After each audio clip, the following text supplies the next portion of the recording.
What happens when a country music star, who has cleaned up his act after doing time for addiction and crime, is faced with a daytime talk show host who acts like she's God's gift to the world and knows more than anyone? Well, the following interview is one of the most tense and memorable things I've ever seen on a daytime talk show. Jelly Roll, the tattooed powerhouse with a big heart and a hard-earned second chance, walked on The View expecting an interview where he'd talk about his music, his road from the streets to the top of the music charts, and the path that changed his life around. But he was up against Joy Behar, who seemed ready to tear him down, piece by piece, on Lev TV. And trust me, this wasn't another one of those typical celebrity interviews where it goes slightly wrong. It became an in-your-face lesson on how ego and overconfidence could ignite a moment that nobody will ever forget.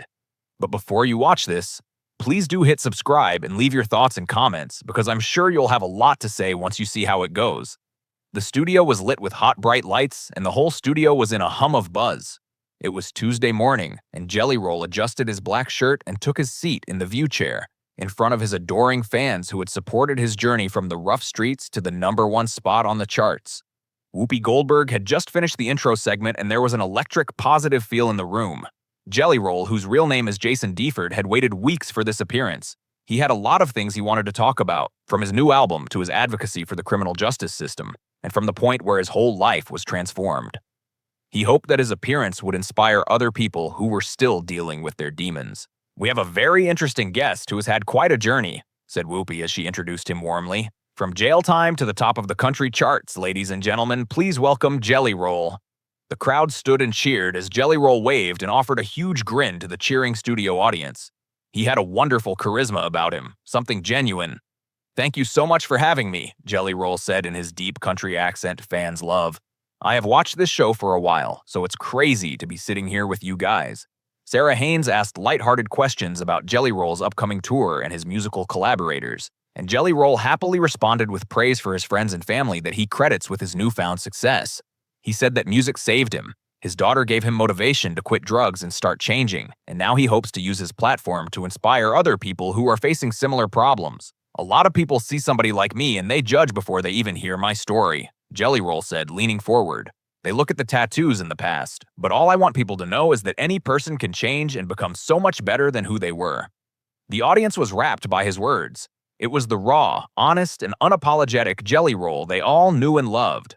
When Alyssa Farah Griffin inquired about his advocacy work, the fire burned in his eyes and passion could be heard in his voice. He spoke about various programs for former inmates as they integrate back into society. "I've been in those shoes," Jelly Roll said in an intensified tone of voice. "I know how it feels when society dismisses you and sees you as only a failure and just another bad mistake. But people are capable of so much more. They just need to know somebody cares." And that's when the sly-faced Joy Behar chimed in. The regular viewers instantly recognized that certain look of hers, a look that warned the world that trouble was about to brew. "It's so sweet that you're sharing your story," she said in a dripping tone of condescension. "But let's just be honest.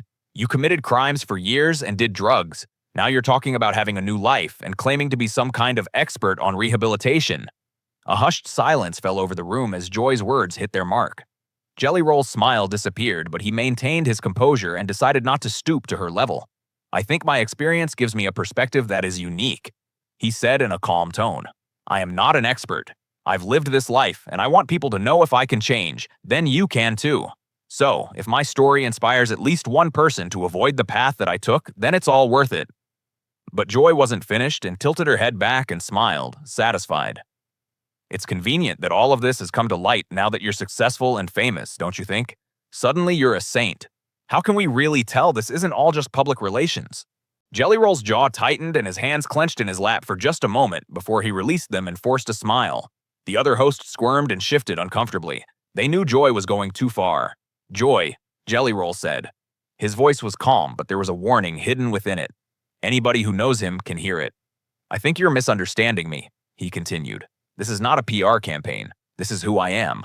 I'm not reciting memorized lines. I'm telling my life story and my experiences." But Joy just seemed to get hungrier for a fight. A dangerous spark could be seen in her eyes, as if she sensed blood in the water and wanted to push it further. "All I'm saying," Joy coolly replied, "is that it's very easy to talk about changing and about how second chances can reform you, especially now that you have money and a career. But what about all the lives that you've ruined along the way? What about all the people that you've hurt and all the communities that you've damaged with your drug trade? It was like the room was filled with a dark cloud after Joy's comments. Everybody now could see what was happening.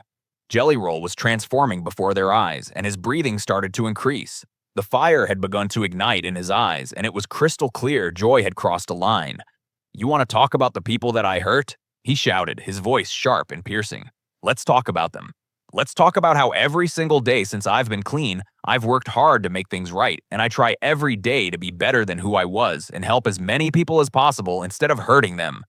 Joy seemed to either be unaware of the huge mistakes she was making or didn't care. "That doesn't erase the pain," she shot back. "It doesn't give back lives lost due to overdoses. It doesn't heal broken families. You can't just sing your way out of trouble." At this point, something in Jelly Roll just broke. He had worked for years to control his anger, but here was someone standing in front of him who just wanted to destroy everything he'd rebuilt. He leaped from his chair and the stool crashed and rolled away as he towered over the table. "Are you kidding me right now?" he roared, his southern drawl thickening as emotion took over. "You think I don't carry that weight every single day? You think I don't know exactly what I've done and who I've hurt? You have absolutely no idea what you're talking about." The audience gasped. Camera operators scrambled to catch every angle while producers debated whether to cut to commercial. Whoopi sat stunned. Sarah covered her mouth. Alyssa remained frozen in her seat. Joy, however, looked almost satisfied, as if this was the reaction she'd been waiting for. "There it is," she said smugly, gesturing toward him. "That's the real you, under all that redemption talk. Still the same angry criminal, just dressed better." The studio went dead silent. The only sound was Jelly Roll's heavy breathing as he stared her down. His expression a mix of fury, disbelief, and something far more dangerous. When he spoke again, his voice dropped low, quiet, controlled, and far more chilling than the shouting had been. "You want to see the real me?" he said, leaning forward, both hands planted firmly on the desk. "The real me spent 3 years in county jail thinking about every person I hurt, every family I damaged, every life I helped to destroy." He didn't break eye contact. "The real me has nightmares about kids who overdosed on drugs I sold. The real me goes to funerals of people I grew up with, people who didn't make it out like I did." Joy tried to interrupt. "No." Jelly Roll cut in sharply. "You wanted this conversation, so we're having it." He straightened his voice unwavering. "You sit up there in your ivory tower passing judgment on people like me. But what have you ever sacrificed? What have you ever had to overcome? You think redemption is a marketing scheme because you've never needed it yourself?" The camera zoomed in on Joy's face. For the first time since the confrontation began, her confidence cracked. The smugness faded as the realization set in. She had gone too far. "I'm just asking the hard questions," she said weakly. "Someone has to hold people accountable." "Accountable?" Jelly Roll laughed, but there was no humor in it at all. "You think you're holding me accountable?" He said, "I hold myself accountable every single day. I work with organizations helping addicts get clean. I go into prisons and talk to kids who are making the same mistakes I made. I donate to families who've lost loved ones to overdoses. So tell me, what are you doing to make the world better? Besides sitting here tearing people down?" Whoopi finally tried to step in, attempting to regain control of the moment. But Jelly Roll wasn't finished. His focus never left Joy. "You know what the difference is between me and you." He continued, "I admit when I'm wrong, I own my mistakes. You sit here day after day acting morally superior, but you're not. You're just a bully with a microphone." Joy's face flushed this time, not with embarrassment, but anger. "How dare you call me a bully?" she snapped. "I'm a journalist asking legitimate questions." "About what?" Jelly Roll cut in sharply, his voice rising again. "About how someone who made mistakes can never change. About how anyone with a criminal past should just disappear. You're not asking questions. You're pushing an agenda, and that agenda is making people feel small so you can feel powerful." The other hosts glanced back and forth like spectators at a tennis match, unsure whether to intervene. The audience sat in absolute silence, transfixed by the raw emotion unfolding before them. "I've interviewed thousands of people." Joy fired back, her voice defensive. "Now, I know how to tell real rehabilitation from convenient storytelling, and what I see is someone who's learned to say the right things so people forget who he really is." The words hit Jelly Roll like a punch. His face shifted from hurt to anger to something that looked almost like pity. When he spoke again, his voice was quieter but far more powerful. "What I really am," he said slowly, is a father who wants his daughter to be proud of him. What I really am is someone who knows exactly what rock bottom looks like and climbs out of it every single day. What I really am is a human being who made terrible choices and is spending the rest of his life trying to make up for them." He paused, letting the silence work. "But what you are," he continued, locking eyes with Joy, "is someone who gets paid to tear people down on television. Someone who confuses cruelty with intelligence. Someone who's never had to fight for real change, so you don't recognize it when you see it." Joy opened her mouth to respond. Jelly Roll raised a hand. "I'm not done." "You want to talk about accountability?" He said, "Let's talk about yours. How many people have you discouraged from getting help by telling them society will never forgive them? How many second chances have you crushed with your cynicism? How many families have you helped keep broken by convincing them people can't truly change?" The questions hung in the air like indictments. Joy's confidence visibly faded. She was no longer the aggressor. She was someone realizing she'd picked the wrong fight. "You think you're clever," Jelly Roll continued, disappointment now outweighing anger. "You think you're calling out a fraud, but you're just showing everyone exactly what you are. Someone who'd rather burn everything down than build a single damn thing." Sarah Haynes tried to jump in with a diplomat remark, but no one even flinched. "This was no longer a television interview," she stated. "This was a battle of philosophies, a head-on collision between two belief systems. One on humanity, one on the nature of failure, and the other on redemption. I stand by what I have said." Her voice still wavered. Even so, people deserve the right to be cynical of convenient change. Jelly Roll shook his head slowly. His gaze on Joy was almost melancholic. "Do you know what the saddest part of all of this is?" he asked, his voice a soft murmur. "You had an opportunity to have a real conversation about addiction, about criminal justice reform and the path back into society. And you chose to be cruel, not out of concern for truth or accountability, but simply for sport." The studio was submerged in a shroud of shame as Jelly Roll's words reverberated through the room. For one beat, even Joy looked thoughtful before the instinct of defiance took hold of her. She squared her shoulders. "Don't lecture me on sport," Joy retorted. "This is journalism. This is about asking difficult questions that other people fear to ask. If you can't handle criticism, then maybe you shouldn't be a public figure." Jelly Roll gave a short, sharp, bitter laugh. "Difficult questions? Is that what you call this?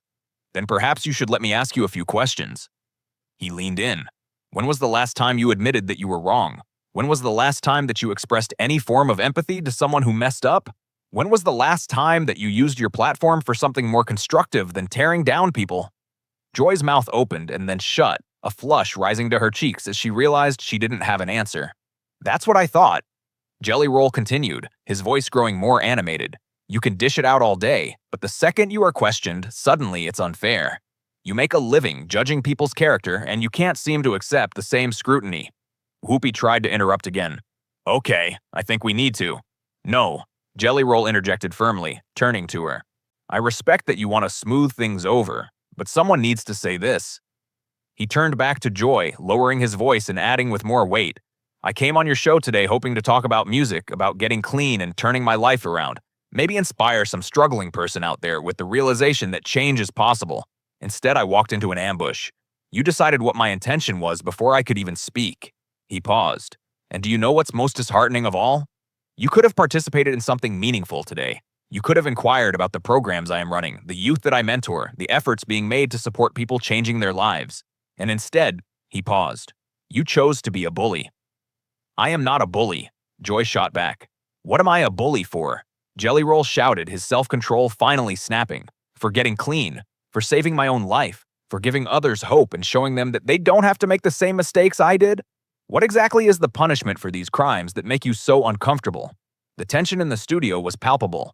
Cameras focused on audience members with hands pressed to their mouths. Control room producers were in a frenzy. Was this a train wreck, or was it the most gripping hour of television they'd ever produced? "You are profiting from a story of redemption," Joy snapped back, regaining her composure, "while people who have suffered at your hands are still living in their pain." "Profiting?" Jelly Roll sputtered, his voice cracking as he leaned back over the desk. Pain was now clear on his face. "You think that's what this is about? That I'm profiting from any of this? Every dollar I earn is a dollar I need to re-earn tomorrow. Do you think I've forgotten the families I helped to break by the drugs I sold? Do you think I can sleep peacefully because I have a record deal?" He voice broke into a plea. I've donated more money to addiction recovery organizations than most people make in a year. I spend my free time visiting prisons, trying to reach out to kids who remind me so much of myself. I use every platform available to me to tell people their lives can change if they are willing to do the work. Joy tried to interject again. But you don't want to hear about any of that. Jelly Roll's voice was rough. Because it doesn't fit your narrative. You've already decided I'm a fraud, and you can't be convinced otherwise, no matter the evidence. Evidence? Joy scoffed. Donations and visits to prison? You think that negates everything you've done? The word hit Jelly Roll like a physical blow. He stood up slowly, and when he looked at Joy, the anger was gone. Instead, something more profound settled in its place. No, he said, his voice barely audible but filled with conviction. Nothing can take back the actions that I took. Nothing can bring back the innocent people that my actions caused to lose their lives. Nothing can repair the damage I inflicted on families and communities. He let the silence stretch. I carry that weight with me every day. His voice deepened, not in volume, but in intensity. What you're asking me today is whether a man like me deserves to be forgiven, to be redeemed, if someone like me is permitted to live out the rest of his days attempting to make amends. Jelly Roll slowly scanned the studio, his gaze meeting the eyes of each host, the audience members, even the camera crew. My answer is this, he said. I don't know if I deserve to be forgiven. It's not up to me, but I know this. I'm going to work every single day for the rest of my life trying to earn it. Joy opened her mouth to respond. Jelly Roll held up his hand again. You want to judge me? Fine, he stated. Judge me based on who I am from this moment on. Judge me based on who I helped save, who I pulled away from the path that I took, and who I kept from going down the same road that I was down, the family members that I help heal. Don't judge me based on who I was. Judge me on who I'm turning into. The silence that hung in the air was almost deafening. Even Joy appeared speechless for a moment. The camera focused on her face, and for just a fleeting second, a look that resembled shame crossed her features.